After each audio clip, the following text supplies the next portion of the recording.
الف لام میم اعوذ باللہ من الشیطان الرجیم ذالک الکتاب لا ریب فیہ ہدی للمتقین۔ الگ الگ کلمات کو ہم پڑھیں تب بھی ایک ایسی کیفیت ہمیں ملتی ہے کہ جس سے ہمیں چیزوں کی سمجھ آ جاتی ہے۔ جب ہم کہتے ہیں الف لام میم، معنی کی بے شک سمجھ نہ آئے، لیکن ہمیں ایک ذہن میں کیفیت بن جاتی ہے کہ اس سے کیا مراد ہے اور کیا چیزیں ہیں۔ یقیناً آپ لوگوں کے ساتھ بھی یہی معاملہ ہوگا۔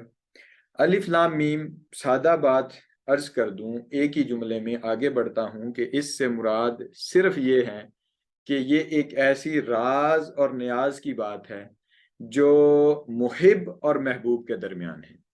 یعنی آقا علیہ الصلوۃ والسلام اور اللہ رب العزت کے درمیان ہے۔ اس کے ٹیوے اور اندازے اور اس سے مراد کو سمجھنے میں علماء نے، مفسرین نے بہت کوششیں کی ہیں، اور آخری نتیجہ جو نکالا ہے وہ یہی ہے کہ اس کے بارے میں اللہ اور اس کا رسول ہی بہتر جانتے ہیں۔ یہ ان کا آپس کا معاملہ ہے، تو وہ اس لیے اس میں زیادہ انٹرفیئر نہیں کرتے، آخر پہ یہ جملہ بول دیتے ہیں، لیکن اپنی باتیں ضرور وہ درمیان میں کرتے ہیں کہ اس سے یہ مراد ہو سکتا ہے، کلام عرب یہ تھا، یہ قول ہے فلاں کا، یہ فلاں کا قول ہے۔ ذالک الکتاب لا ریب فیہ، ذالکا ہم نے کہا تھا کہ یہ اس میں اشارہ ہے، قریب کے لیے یوز ہوتا ہے ہاذا۔ اگر کوئی چیز قریب پڑی ہو تو اس کے لیے ہم کہتے ہیں کہ ہاذا قلم، یہ قلم ہے، ہاذا قلم، ہاذا کتاب، یہ کتاب ہے۔ لیکن یہاں ذالکا استعمال کیا اور کہا ذالک الکتاب، تو اس سے مراد یہ ہے کہ قرآن مجید اتنی بلند و بالا اپنی عظمت کے لحاظ سے کتاب ہے کہ جو ہم سے بہت دور ہے، ہم اس تک نہیں پہنچ سکتے، یا پہنچ سکتے ہیں تو لیکن اس کے مرتبے تک نہیں پہنچ سکتے۔ ہم اپنی ضرورت اس میں سے ضرور پوری کر سکتے ہیں، لیکن اس کے مرتبے کو نہیں پہنچ سکتے۔ اس انداز سے اس کو کہا اللہ رب العزت نے ذالک الکتاب۔ پھر اس کے بعد فرمایا لا ریب فیہ، اس میں کوئی شک نہیں۔ ہم نے یہ کہا تھا کہ دنیا کا کوئی مصنف اگر کتاب لکھے تو مقدمے میں شروع میں لکھتا ہے کہ یہ ایک حقیر کوشش ہے، اس میں کوئی غلطی ہو، کوتاہی ہو، کوئی چیز رہ گئی ہو تو مجھے اس سے آگاہ کریں، بتا دیں، ہم اس کی اصلاح کر لیں گے۔ لیکن یہاں اللہ رب العزت نے یہ دعویٰ کر دیا لا ریب فیہ، اس میں کوئی شک نہیں ہے۔ تو اگر کوئی شک ڈھونڈے تو وہ کوشش کر سکتا ہے، اس کو اس چیز کی اجازت ہے۔ پھر اس کے بعد ہم نے کہا تھا فیہ ہدی، یہ ہدایت وہ ہے جو ہم نے پیچھے پڑھی کہ اپنی منزل کا تعین کرنا ہے۔ پھر للمتقین، متقین کے لیے تقوی کیا ہے اس کی ڈیفینیشن بھی ہم نے کی تھی اور دیکھا تھا، اور ہم نے کہا تھا کہ تقوی یہ ہے کہ تیرا رب بندے تجھے جس وقت جہاں دیکھنا چاہے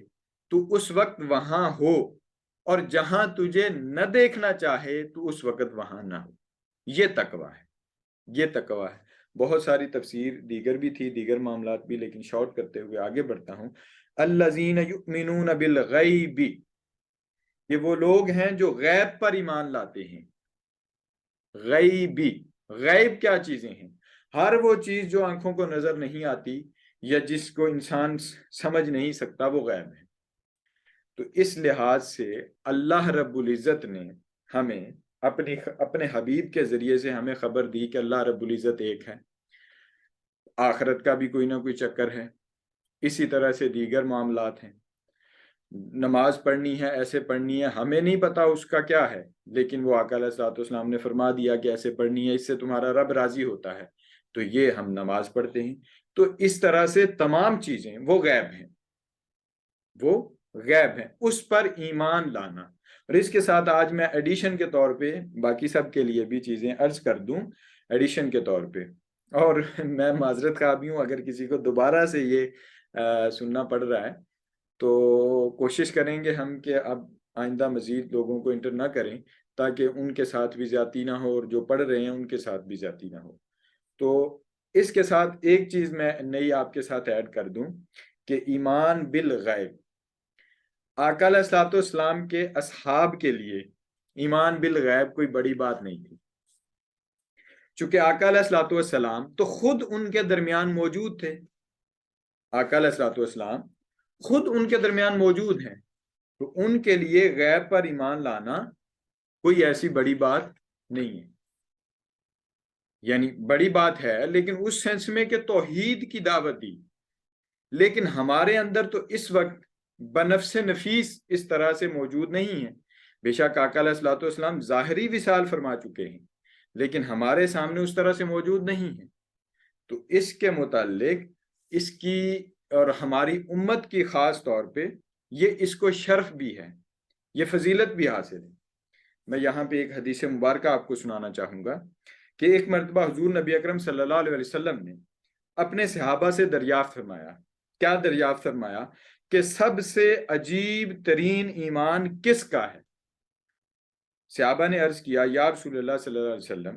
فرشتوں کا۔ آپ صلی اللہ علیہ وسلم نے فرمایا کہ فرشتے اللہ کی بارگاہ میں رہتے ہیں، اس کے احکام کی تعمیل میں لگے رہتے ہیں، وہ کیسے ایمان نہیں لائیں گے؟ ان کا ایمان تو ہے لیکن اس میں تو کوئی عجیب بات نہیں ہے، فرشتوں کا ایمان لانا بنتا ہے، وہ اللہ رب العزت کے احکامات کو مانتے ہیں، ہر وقت اس کی بارگاہ میں رہتے ہیں۔ عرض کیا پھر آپ صلی اللہ علیہ وسلم کے صحابہ کا ایمان عجیب تر ہے؟ اس پر بھی آقا علیہ الصلوۃ والسلام نے فرمایا کہ میرے صحابہ بھی سینکڑوں معجزات دیکھتے ہیں، سینکڑوں چیزیں دیکھتے ہیں جو ان کے سامنے ہو رہی ہوتی ہیں، تو ان کا ایمان کیسے عجیب تر ہو گیا؟ پھر آقا علیہ الصلوۃ والسلام نے خود ہی ارشاد فرمایا کہ قابل تعجب ان لوگوں کا ایمان ہوگا جنہوں نے مجھے نہیں دیکھا، وہ میرے بعد آئیں گے لیکن میرا نام سن کر صدقے دل سے مجھ پر ایمان لائیں گے، وہ میرے بھائی ہیں، تم میرے اصحاب۔ اس طرح سے اور بھی احادیث ہیں۔ تو ہمارے لیے تو ایمان بالغیب میں آقا علیہ الصلوۃ والسلام کی ذات بھی شامل ہے، یعنی ہم نے ان پر ایمان لانا ہے، ان کے ذریعے سے ہم نے اللہ رب العزت، یعنی اس کی ایک دلیل یہاں سے بھی ہے نا، سورہ اخلاص میں فرمایا قل هو اللہ احد، اے حبیب آپ فرما دیجئے، اے حبیب آپ فرما دیجئے کہ اللہ ایک ہے، آپ فرما دیجئے اللہ ایک ہے۔ اپنی توحید کی خبر دے رہا ہے اللہ رب العزت، اپنی وحدانیت کی خبر دے رہا ہے اللہ رب العزت، اور فرما رہا ہے کہ اللہ ایک ہے، یکتا ہے، ایک بھی نہیں ہے۔ کسی دن اس پر بھی بحث کروں گا، ایک بھی نہیں ہے، اس لیے کہ ایک کا آدھا ہو سکتا ہے، ایک کا آدھا ہو سکتا ہے، لیکن عمومی معنی میں ایک بولا جاتا ہے تو اس سے مراد یہی ہوتی ہے کہ وہ یکتا ہے، جس کا کوئی آدھا نہیں ہو سکتا۔ تو اللہ رب العزت نے اپنی توحید کی خبر بھی آقا علیہ الصلوۃ والسلام کے ذریعے سے دی ہے، تو ہمارے لیے آقا علیہ الصلوۃ والسلام، پھر آقا علیہ الصلوۃ والسلام کے ذریعے سے اللہ رب العزت کی خبر،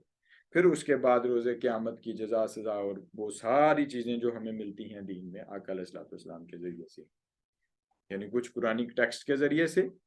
جو اللہ رب العزت نے واضح فرمائی، آقا علیہ الصلوۃ والسلام کے ذریعے سے یہ بھی وحی مطلوب جس کو کہا، اور ایک وحی غیر مطلوب جو آقا علیہ الصلوۃ والسلام کی احادیث ہیں، آقا علیہ الصلوۃ والسلام کی سیرت ہے کہ انہوں نے پھر وہ زندگی گزاری کیسے۔ تو یہ ایک ہمارا یعنی ایمان بالغیب کے سلسلے میں میں نے آپ سے عرض کر دی کہ ایمان بالغیب اس میں ہماری جو ساتھ ریلیشن ہے آقا علیہ الصلوۃ والسلام کا، یعنی بن دیکھے ہم نے جو آقا علیہ الصلوۃ والسلام پر ایمان لایا،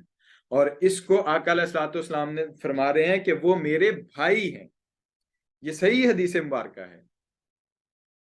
آقا علیہ الصلوۃ والسلام فرما رہے ہیں وہ میرے بھائی ہیں۔ تو ہمارا ایمان لانا آقا علیہ الصلوۃ والسلام پر، اس میں ہمیں اللہ رب العزت نے اور اللہ رب العزت کا کروڑ بار شکر ادا کرنا چاہیے۔ اس امت میں پیدا کیا یہ تو ہے، لیکن اس کے ساتھ ساتھ ان میں جن کا ذکر آقا علیہ الصلوۃ والسلام پہلے سے فرما گئے، یعنی آج کے دور میں جو ایمان نہیں لائے، اسلام نہیں لائے، وہ بھی تو موجود ہیں، اور وہ زیادہ تعداد میں ہیں، ہم سے زیادہ ہیں، ہم 2 ارب کے قریب ہیں اور وہ 7.5 ارب ٹوٹل ہیں، تو اس میں سے باقی 5.5 ارب وہی ہیں، تو وہ اگر موجود اتنے ہیں تو ہمیں اس پہ اللہ رب العزت کا شکر ادا کرنا چاہیے۔ اور غیب آقا علیہ الصلوۃ والسلام کی ذات جیسے میں نے آپ سے عرض کر دیا کہ وہ ہے، تو یہ غیب کے زمرے میں نے پھر اسی طرح سے وَيُقِيمُونَ الصَّلَاةَ، نماز کو قائم کرتے ہیں، نماز کو پورے خشوع و خضوع کے ساتھ قائم کرتے ہیں، فرمایا تو اس سے مراد یہی ہے اس کی ظاہری حالت بھی اور باطنی حالت بھی۔ ظاہری میں ارکان نماز سارے، ان کو پورا تعدیل ارکان کے ساتھ پورے اس جتنا جس کا وقت ہے اتنا اس کو دے کے، یہ نہیں ہے خالی آئے اور ایک طے شدہ طریقے کے مطابق سجدہ کیا پھر اس سے اٹھ گئے، ایسی بات نہیں۔ تو پورے خشوع و خضوع کے ساتھ نماز کو قائم کرنا ہے۔ اور قائم کرنے میں بھی یہاں ایک بات یاد رکھ لیں مزید، وہ یہ کہ یہ جو لوگ کہہ دیتے ہیں کہ ہم نے نماز پڑھنی نہیں ہے، ہم نے قائم کرنی ہے، تو قائم کرنے کا معنی جو لوگ لے لیتے ہیں کہ ہم مدینے جا کے نماز پڑھتے ہیں، خالی ڈھنگوسلے ہیں، کوئی ایسی بات نہیں ہے۔ اللہ رب العزت نے نماز کا حکم دیا ہے اور اس کو قائم کرنا ہے، تو وہ اسی طرح سے قائم ہونی ہے، اس کو پراپر طریقے سے ادا کیا جائے، جو چیزیں اس کی بتائی ہیں۔ فقہ کے باب میں جب ہم جائیں گے تو دیکھیں گے کہ نماز کیا ہے، اس کے ارکان کیا ہیں، شرائط کیا ہیں، کیسے ادا کرنی ہے، طریقہ کار کیا ہے، اس کا پریکٹیکل بھی کریں گے۔ تو وہ جب فقہ کے باب میں ہم جائیں گے تو انشاءاللہ کریں گے۔ تو یہاں جو بات واضح کر رہا ہوں اور بتا رہا ہوں کہ یہ جو لوگ خام خواہ میں ایسے بہت سارے پیر بنے ہوئے ہیں، پیر ہوتے ہیں، پیر فقیر بنے ہوئے ہوتے ہیں، تو وہ کہہ دیتے ہیں ہماری نماز تو مدینے میں ہوتی ہے، ہم نے تو وہاں قائم کی ہوتی ہے۔ ان کو ذرا بٹھا دیں اور کسی کمرے میں اور بند کر دیں 2 دن اور کھانا نہ دیں، تو پتہ چلے وہ وہاں آقا علیہ الصلوۃ والسلام کی گلیوں سے اور وہاں سے ہی جا کے کھانا بھی کھائیں، اور وہیں پہ جو مسجد نبوی میں ان کی نمازیں ہوتی ہیں تو وہیں سے وہ پھر کھانا بھی کھائیں۔ تو یہ خالی ڈرامے بازی ہے، ایسا کچھ نہیں ہے۔ وَيُقِيمُونَ الصَّلَاةَ، اور نماز کو قائم کرتے ہیں۔ وَمِمَّا رَزَقْنَاهُمْ يُنْفِقُونَ، تو ان کو جو رزق دیا گیا ہے اس میں سے وہ خرچ کرتے ہیں، اس میں سے خرچ کرتے ہیں۔ اب رزق کا مفہوم عمومی طور پہ صرف مال کو لیا جاتا ہے، خالی مال یہ رزق نہیں ہے، خالی مال رزق نہیں ہے۔ انسان کو اللہ رب العزت نے جو عزت دی ہے، جو دولت دی ہے، جو کچھ دیا ہے، جو مال دیا ہے، اولاد دی ہے، سب کچھ وہ حصی ہو یا غیر حصی، جو کچھ اس کو عطا ہوا ہے وہ رزق کے زمرے میں آتا ہے۔ اور ہم نے اس دن تو اس کی تعریف اس طرح سے کی تھی کہ ہر وہ چیز جس پر اللہ رب العزت کی نعمت کا اطلاق ہوتا ہے اس کو ہم رزق کہتے ہیں، اس کو ہم کہتے ہیں کہ یہ رزق ہے، یہ رزق ہے۔ تو یہ رزق اللہ رب العزت نے جو دیا ہے اس میں سے وہ کیا کرتے ہیں؟ خرچ کرتے ہیں۔ اب یہ رزق ایسی چیز ہوتی ہے کہ جس کی طمع، لالچ، جس کے ساتھ محبت، یہ آپ کے ایمان کی پرکھ ہوتی ہے۔ یہاں پہ آپ کا ایمان آ کے تلتا ہے، یہاں پہ پتہ چلتا ہے کہ مومن کی جو علامات ہیں ان میں کیا یہ علامت پائی جاتی ہے کہ وہ خرچ کرنے والے ہیں، کیا وہ خرچ کرتے ہیں جو کچھ اللہ رب العزت نے ان کو دیا ہے۔ تو یہاں پہ یہ 2 چیزیں، نماز قائم کرنی، پتہ چلے، خالی کہہ دینا میں ایمان لے آیا اور تصدیق کر دینا آمنت باللہ و ملائکتہ و کتبہ و رسلہ والیوم الآخر والقدر خیرہ و شرہ من اللہ تعالی والبعث بعد الموت، یہ خالی ایک زبان سے کہہ دینا یہ ایمان کے دائرے میں داخل اس طرح سے نہیں ہے۔ ایمان سراسر جس طرح سے زبان سے اقرار کرنے کا نام ہے، اسی طرح سے اپنے اعمال کے ذریعے سے اس کو ثابت کرنے کا نام بھی ہے۔ اور اعمال کے لیے سب سے پہلی جو چیز دی وہ نماز دی، کہا اقیم الصلاۃ، نماز قائم کرتے ہیں یا کرو۔ وَيُقِيمُونَ الصَّلَاةَ وَمِمَّا رَزَقْنَاهُمْ يُنْفِقُونَ، اور پھر ان کو جو کچھ رزق دیا ہے اس کو وہ خرچ کرتے ہیں۔ یہ بھی ایک عملی صورت ہے، اپنے ایمان کو ثابت کرنے کی عملی صورت۔ اب یہ یہاں پہ ایک اور طرح کی چیز جو بیان کر دی جاتی ہے کہ ہم اپنے زبان سے میں نے کہہ دیا تو میں مومن ہوں۔ اللہ رب العزت نے مومن کی پہلے شرائط متعین کی ہیں، اس کی صفات کا تعین کیا ہے، ساتھ ہی یہ کہنے کے بعد متقین، ہدن للمتقین،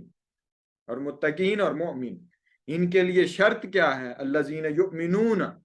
غیب پر ایمان، پھر اس کے بعد صلاۃ، اس کے ذریعے سے غیب پر ایمان لے آیا، کہہ دیا، زبان سے اقرار کر بھی لیا، زبان سے اقرار کر بھی لیا،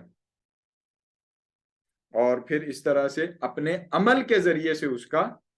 ثبوت بھی دینا ہے۔ نماز قائم کرنی ہے، رزقناہم ینفقون، جو کچھ دیا، کسی کو علم دیا ہے اس کو تقسیم کرے، اس کو دے، کسی کو عزت دی ہے تو وہ دوسروں کو عزت دے، کسی کو اولاد میں برکت دی ہے تو اس کی تربیت کے ذریعے سے اس رزق کا شکریہ ادا کرے، کسی کو مال اور دولت دیا ہے تو اس کو اللہ رب العزت کی ذات میں اور اللہ رب العزت کے لیے اس کو لوٹائے اور لوگوں کو دے۔ تو رزقناہم ینفقون، یہ دوسری صفت تیسری جو بیان کی یہاں پہ اللہ رب العزت نے۔ تو یہ یہاں تک ہم آلموسٹ مکمل کر چکے تھے۔ اب اس سے آگے بڑھتے ہیں، چند چیزیں اس میں یقیناً وہی نہیں تھیں، نئی چیزیں بھی تھیں، اور اس سے آگے بڑھتے ہیں اب ہم اور دیکھتے ہیں کہ اگلی آیات میں اللہ رب العزت نے کیا احکامات جاری فرمائے۔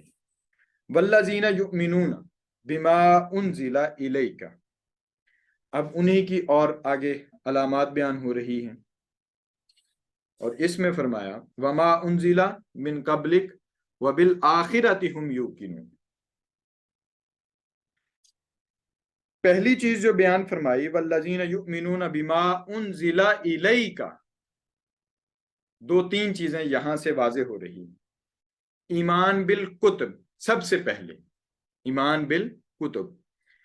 کہ کتابوں پر ایمان لانا ہے۔ یہاں آپ نوٹ کر لیں اور لکھ لیں اپنے پاس، ہو سکتا ہے میں کل پھر پوچھ لوں آپ سے، 304 اللہ رب العزت کے رسول اور نبی ایسے ہیں جن پر کتاب اور کتاب کے ساتھ صحائف نازل ہوئے ہیں، 304 کی تعداد ہے۔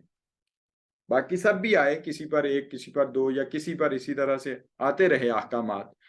لیکن جو صحائف آئے اور جن کا ذکر ہمیں ملتا ہے وہ 304 ان کی تعداد ہے، کل 1.25 لاکھ کے قریب ہیں۔ اس میں بھی اختلاف ہے، 2,24,000 بھی کہا جاتا ہے، 1,24,000 بھی، لیکن 1,24,000 یہ متفقہ طور پر انبیاء اور پیغمبر ہیں۔ ان میں سے میں نے آپ سے عرض کر دیا کہ 304 ایسے ہیں، 304 ایسے ہیں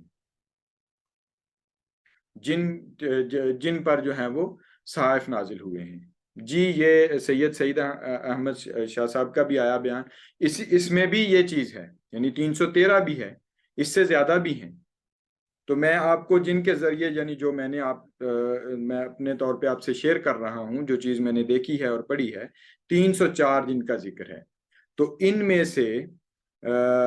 بھی کہا جاتا ہے کہ 104 مزید ایسے ہیں کہ جن میں سے پھر کتابیں اور صحائف جو اولو العزم ہیں، یعنی جو اعلیٰ درجے کے رسول اور پیغمبر ہیں، اس میں سے بھی 104 ایسے ہیں جن پر کتابیں اور صحائف۔ پھر ان کی مزید جب تقسیم کرتے ہیں تو ان میں سے 4 کو اولو العزم اور پھر اعلیٰ درجے کے قرار دیتے ہیں، اور وہ جن پر کتابیں پوری نازل ہوئی ہیں، جن پر کتابیں نازل ہوئی ہیں۔ صحائف پہلوں پر نازل ہوئے، 100 پر نازل ہوئے، اور 4 پر کتابیں نازل ہوئی، اور ان میں سب سے پہلے یہاں جس کا ذکر ہے وہ آقا علیہ الصلوۃ والسلام کی ذات ہے، یعنی فرمایا والذین یؤمنون بما انزل الیک، اور وہ لوگ جو ایمان لاتے ہیں اس پر جو آپ کی طرف نازل ہوا، قرآن مجید، آقا علیہ الصلوۃ والسلام کی ذات کی طرف جو نازل ہوا اور ہم تک آیا، وہ قرآن مجید ہے۔ تو قرآن مجید پر ایمان لانا، اس کے ساتھ ساتھ جو اگلی شرط ہے وہ یہ کہ وما انزل من قبلک، جو ان سے پہلے نازل ہوا، تو اس پر بھی ایمان لاتے ہیں۔ تو پہلوں میں موجود ہر قسم کا صحیفہ اور ہر قسم کی کتاب اس میں شامل ہے۔ تو ایمان بالکتب سب سے پہلی نشانی اور چیز کہ متقین اور مؤمنین وہ ہیں کہ جو اللہ رب العزت کی نازل کردہ کتابوں پر، آج وہ جس شکل میں بھی موجود ہیں اس سے ہمیں سروکار نہیں، وہ ان میں تحریف ہو گئی۔ یہ خود قرآن مجید میں ہی اللہ رب العزت نے فرمایا ہے ایک جگہ پہ کہ وہ ان میں تحریف کرتے ہیں، ان میں کلمات کو پھیرتے ہیں، ان میں چینجنگ کرتے ہیں، اپنی مرضی کے مطابق چیزیں ڈالتے ہیں اور اپنی مرضی کے مطابق نکالتے ہیں۔ یہ بات الگ، لیکن ان پر ایمان لانا کہ ہاں وہ تھیں ایسے، وہ اسی طرح سے، تورات ہو، زبور ہو، انجیل ہو، تو ان سب پر ایمان ہم نے لانا ہے، اور جتنے بھی صحائف نازل ہوئے۔ یہاں پہ ایک جو چیز اور کہ جتنی کتابیں پہلے آئیں وہ ساری کی ساری کتابیں، بہت ساری احادیث مبارکہ اس پہ شاہد ہیں، وہ ساری کی ساری کتابیں آقا علیہ الصلوۃ والسلام کا تذکرہ اور ذکر جمیل کرتی رہی ہیں کہ ایک ایسی ہستی آنے والی ہے جس کا نام محمد ہے۔ قرآن مجید میں بھی اس کی آیت موجود ہے۔ تو یہاں پہ قرآن مجید میں اور قرآن مجید نے کوئی ایسا تذکرہ نہیں کیا کہ جو کوئی کتاب اس کتاب کے بعد آئے۔ ختم نبوت کی سب سے بڑی دلیل ہے کہ آقا علیہ الصلوۃ والسلام اللہ رب العزت کے آخری پیغمبر اور رسول ہیں، ان کے بعد کسی نبی نے نہیں آنا۔ یہ سب سے بڑی دلیل ہے یہاں پہ کہ وما انزل من قبلک وبالآخرتی، قبلک کے بعد فوری آخرت کا ذکر آ گیا، آخرت کا ذکر آ گیا، قیامت۔ تو اللہ رب العزت کے جو متقین اور مؤمنین بندے ہیں، وہ جہاں پہ علم غیب پہ جہاں پہ غیب پہ ایمان لاتے ہیں، جہاں نماز پہ اور اقامت صلاۃ پہ ایمان لاتے ہیں، جہاں پہ وہ خرچ کرنے اور انفاق پہ ایمان لاتے ہیں، اسی کے ساتھ ساتھ پھر وہ کتابوں پر بھی ایمان لانے والے ہیں، کتابوں کے ساتھ وہ قرآن مجید پر بھی ایمان لانے والے ہیں، اور اس کے ساتھ ساتھ آخرت پر بھی ایمان لانے والے ہیں۔ اور اس میں ایک چیز جو ہمیں ضمناً یہاں پہ میں عرض کر رہا ہوں، وہ یہ کہ آقا علیہ الصلوۃ والسلام کے آخری نبی ہونے پر بھی ایمان لانے والے ہیں۔ تو یہ چند ایک مضامین، بہت ساری تفصیلات ہیں، کتاب کیا ہے، کتاب کس کو کہتے ہیں، بہت ساری میں چھوڑتے ہوئے اب یہاں پہ پرٹیکولرلی فوکس کرتے ہوئے کہ اس میں سے جو مضامین ہمیں بیان ہو رہے ہیں اس کو ہم دیکھ لیں اور سمجھ لیں۔ تو ایمان بالکتب کا ایک چیز، دوسرا اس میں عقیدہ ختم نبوت کہ آقا علیہ الصلوۃ والسلام کی ذات پر ایمان کہ وہ آخری نبی اور رسول ہیں، اسی کے ساتھ ساتھ ایمان بالآخرت کہ آخرت پر بھی ایمان رکھنا ہے۔ ہم اس دنیا میں آئے اور ایمان نہیں بلکہ اس پر ایقان رکھنا ہے، یوقنون۔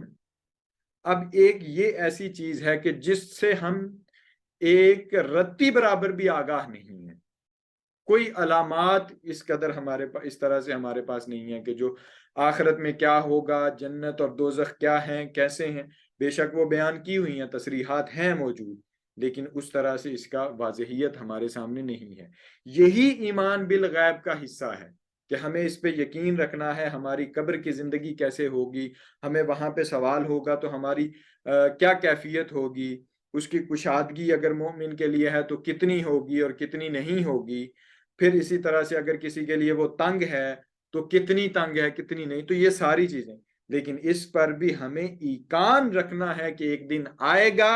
اور وہ ضرور بھی ضرور آئے گا۔ اسی کی نسبت اصلاً ہم اگر دیکھیں تو اسی وجہ سے ہی ہم تمام کے تمام اعمال سر انجام دیتے ہیں، کیونکہ اس دن کے لیے ہمیں یہ دنیا عطا کی گئی اور ہمیں یہ تیاری کے مراحل میں سے گزارا گیا۔ تو یہ چند ایک چیزیں یہاں پہ، پھر اسی کے ساتھ ساتھ ایک اور چیز میں واضح کر دوں، یہیں پہ واضح کر دوں، آگے چل کے اس کا ذکر مزید آئے گا۔ یہ جو اگر ہم دیکھیں تو پورے قرآن مجید کا یہ اسلوب ہے کہ پورے قرآن مجید میں جہاں پہ نماز کا ذکر آیا ہے، اکثر و بیشتر نماز کے ساتھ ہی زکوٰۃ کا ذکر آیا ہے، نماز کے ساتھ ہی اقیموا الصلاۃ وآتوا الزکاۃ، نماز قائم کرو اور زکوٰۃ ادا کرو، اقیموا الصلاۃ وآتوا الزکاۃ۔ جو چیز ہمیں یہاں پہ سمجھ آتی ہے وہ یہ کہ نماز پڑھنا یہ اللہ رب العزت کا حق ہے جو ہم ادا کرتے ہیں اور ہم پر یہ فرض ہے۔ اقیموا الصلاۃ وآتوا الزکاۃ، اور یہ زکوٰۃ ادا کرنا بے شک یہ اللہ رب العزت کا حق ہے اور ہم پر فرض ہے۔ اس کے ساتھ ساتھ اس میں جو چیز پائی جاتی ہے وہ یہ کہ حقوق العباد بھی، یعنی ہمیں بندوں کے حقوق کا بھی خیال رکھنا ہے، عبادات کے ساتھ ساتھ معاملات کو بھی بہتر بنانا ہے، عبادات کے ساتھ ساتھ معاملات کو بھی بہتر بنانا ہے۔ نماز بھی پڑھنی ہے، اپنے پڑوسی کا بھی خیال رکھنا ہے، نماز بھی پڑھنی ہے، اپنے بھائی کا بھی خیال رکھنا ہے، نماز بھی پڑھنی ہے، زکوٰۃ بھی دینی ہے، اور اس زکوٰۃ دینے میں ان لوگوں کا خیال رکھنا ہے کہ جن کے لیے اللہ رب العزت نے آپ کو دیا ہے۔ اور اللہ رب العزت جب کوئی چیز عطا کرتا ہے کسی کو تو وہ چونکہ اللہ رب العزت کا نائب ہے انسان اس دنیا میں، تو نائب کی حیثیت سے اللہ رب العزت اس بندے کو جب کوئی چیز عطا کرتا ہے تو مطلب یہ ہے کہ جن کو نہیں عطا کیا یہ بندہ ان کو وہ چیزیں دے، جبکہ انسان بدقسمتی سے آج کے دور میں اپنے آپ کو یہ سمجھ لیتا ہے کہ شاید میں مالک ہوں چیزوں کا۔ انسان چیزوں کا مالک نہیں ہے، انسان اپنی جان کا بھی مالک نہیں ہے، اس کا مالک بھی اللہ رب العزت ہے۔ تو ہر چیز اللہ رب العزت کی اور ہر طرح سے اللہ رب العزت کی طرف ہی لوٹنا ہے۔ تو جب اللہ رب العزت کی ہے، اللہ رب العزت کی طرف لوٹنا ہے، تو پھر ہمیں یہاں پہ حقوق اللہ کے ساتھ ساتھ حقوق العباد کو بھی پورا کرنا ہے۔ اور حقوق العباد یعنی آپ یوں کہہ لیں کہ معاملات، اس میں اپنے گھر خاندان اپنے ذاتی شخصیت کے حقوق سے لے کے معاشرہ اور قوم کی سطح تک جتنے حقوق ہیں ان کا 80 to 85% ہے دین میں، یعنی 85% دین میں صرف یہ چیز ہے۔ یعنی یہ بھی میں کیلکولیشن میں تھوڑی سی یعنی گنجائش رکھ کے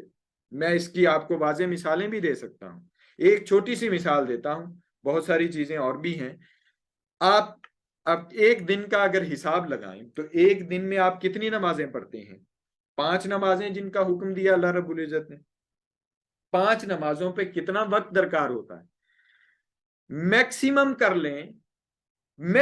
کر لیں، طہارت کو ڈال لیں، غسل کو ڈال لیں، وضو کو ڈال لیں اور تعدیل ارکان اور پورے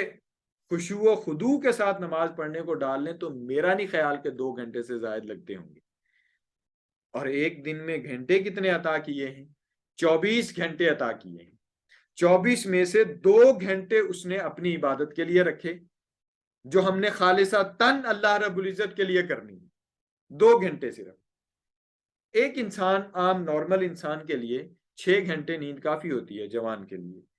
لیکن آپ اس کو اس میں اضافہ کر کے 8 گھنٹے کر لیں کہ 8 گھنٹے وہ سوئے اور 8 گھنٹوں کے بعد اور پھر وہ 2 گھنٹے بھی اس میں شامل کرے جو اللہ رب العزت کے لیے گزارے۔ 8 گھنٹے بھی گزارنا یہ انسان کے ذاتی نفس کا جو اللہ رب العزت نے اس کو عطا کیا یہ اس کی ضرورت ہے، تو یہ بھی معاملات میں آتا ہے، لیکن میں اس کو بھی الگ کر رہا ہوں، اس کو بھی سیپریٹ کر رہا ہوں اور یہ عرض کرنے کی کوشش کر رہا ہوں کہ اس کو بھی آپ اگر ملائیں تو بنتے ہیں 10 گھنٹے۔ 10 کے بعد اگر نکالیں تو وہ 14 گھنٹے بنتے ہیں۔ 14 گھنٹوں میں آپ نے اپنا معاش بھی کمانا ہے، کس لیے؟ اپنے گھر والوں کے لیے، اپنے بیوی بچوں کے لیے، اپنے اصحاب کے لیے، اپنے بہن بھائیوں کے لیے۔ ذریعہ معاش کے ذریعے سے آپ نے کسب کرنی ہے، چیزیں کمانا ہے، یہ معاملہ۔ پھر اسی طرح سے ہمسایوں کا خیال رکھنا ہے۔ تو یہ اللہ رب العزت نے حقوق العباد اور حقوق اللہ یہاں پہ بات عرض کرنے کا مقصد اکٹھے رکھے، لیکن حقوق العباد میں 80 to 85% اور اگر میں 90 بھی کہوں تو اس میں کوئی کمی نہیں ہوگی، کوئی شرح نکال کے دیکھ لے، جو چیک کر لے کہ کتنی ایسی چیزیں ہیں۔ ایک مثال میں نے آپ سے عرض کر دی ہے اور پھر وقتاً فوقتاً آگے چیزیں آتی جائیں گی تو میں عرض کروں گا۔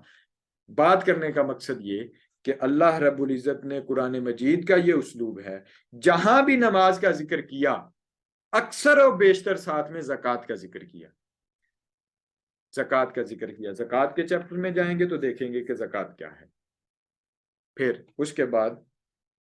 اولئک علی ھدی من ربہم واولئک ھم المفلحون، پھر کہا اور بات یہاں پہ ختم کر دی، بات یہاں پہ ختم کر دی، کہا وہی اپنے رب کی طرف سے ہدایت پر ہیں اور وہی حقیقی کامیابی پانے والے ہیں۔ اب کل سے ہم کوشش کریں گے کہ آگے سٹارٹ کریں اور تفصیل کے ساتھ میں کوشش کروں گا مضامین بتاؤں اور تفصیلی گفتگو اس پہ نہ کروں، مضامین بتاؤں، اس میں سے چند چیزیں جو تفصیل طلب ہوں گی ان کو بھی بتاؤں، جن میں اشکالات اور ابہامات ہوں گے ان کو بھی میں آپ کو بتاتا جاؤں، اور ادروائز ہم آگے منافقین کی جو ہیں علامات وہ شروع ہوں گی ان کو ہم لیں گے۔ تو کامیابی اولئک علی ھدی من ربہم واولئک ھم المفلحون، وہی اپنے رب کی طرف سے ہدایت پر ہیں اور وہی حقیقی کامیابی پانے والے ہیں۔ کون لوگ؟ جو ایمان بالغیب کے حامل ہیں، جو اقامت صلاۃ کے حامل ہیں، جو انفاق فی سبیل اللہ کے حامل ہیں، جو ایمان بالقرآن کے حامل ہیں، جو ایمان بالکتب سماویہ کے حامل ہیں اور جو ایمان بالآخرت کے حامل ہیں۔ یہ آج کا ہم نے ایک مختصر سا دورانیے میں چیزوں کو پڑھنے کی کوشش کی ہے۔ آپ کا کوئی کوشچن ہے تو آپ گروپ میں پوچھ سکتے ہیں، دونوں کے الگ الگ گروپ تشکیل دیے ہوئے ہیں، اس میں نے بھیجا، ابھی چونکہ ختم ہو جائے گا ہمارا یہ ٹینیور، اور میں کوشش کروں گا کہ اس کو گوگل میٹ پہ شفٹ کروں، وہاں کے ٹائم کا کوئی ایشو نہیں ہوتا، تو وہاں ہم ایک ہی ٹینیور میں ساری چیزوں کو مکمل کر لیا کریں گے۔ گوگل میٹ اگر آپ اس کا ایکسپیرینس کرنا چاہیں تو کر لیں، دیکھ لیں، آپ ڈاؤن لوڈ کر لیں اپنے پاس۔ یہاں پہ آج کا میں ختم کرتا ہوں۔ اللہ رب العزت سے دعا ہے کہ اللہ رب العزت ہمیں جو چیزیں ہم نے پڑھنے اور سمجھنے کی کوشش کی ہے، عمل کرنے کی بھی توفیق عطا فرمائے۔